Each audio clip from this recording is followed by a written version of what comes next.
In the last section, we looked at sequences of numbers, and now we want to take a look at see what happens if we were to add these sequences of numbers up. That is, what we're talking about today is series or infinite series.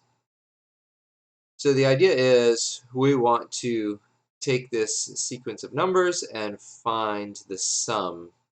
We're doing a1 plus a2 plus and so on. As an example, let's take a look at the sequence of numbers 3 divided by 10 to the nth power.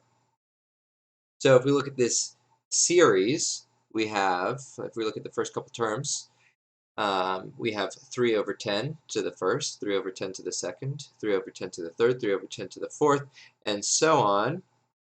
So if we were to add these up, these are just adding up 3/10ths, 3/100ths, 3/1000ths, 3/10,000ths, and so on.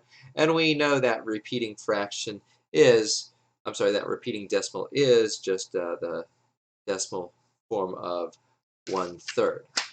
Of course, we need to be able to deal with more complicated problems than this.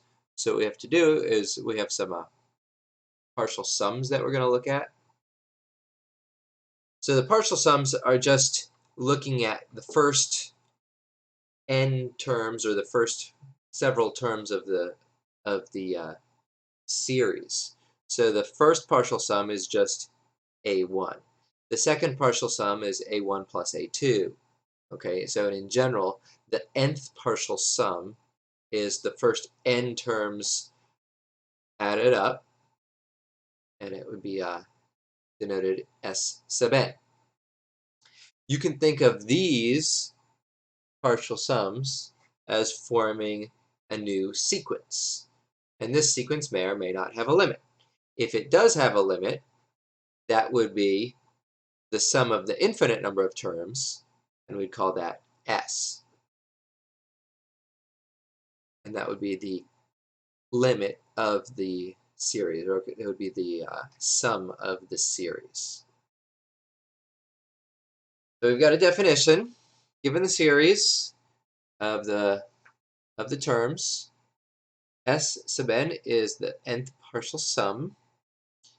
If the sequence S sub n is convergent and the limit is equal to S, it exists in its real number, then we would say this series is convergent. And in our previous example, of course, this is convergent and it converges to 1/3, or this is our S is 1/3.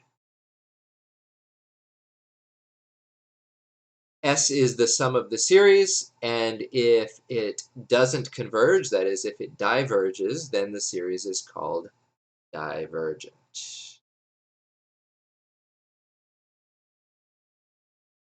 Okay, so suppose we know that the sum of the first n terms of the series is this, S sub n.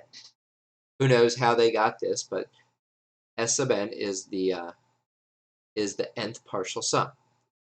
Then the sum of the series is the limit of the sequence S sub n. So, do we know the limit as n approaches infinity of S sub n? Say yes. This looks like a problem from the last section. We can multiply the top and the bottom by 1 over n, giving us the limit as n approaches infinity of 2 over 3 plus 5 over n, which has limit 2/3.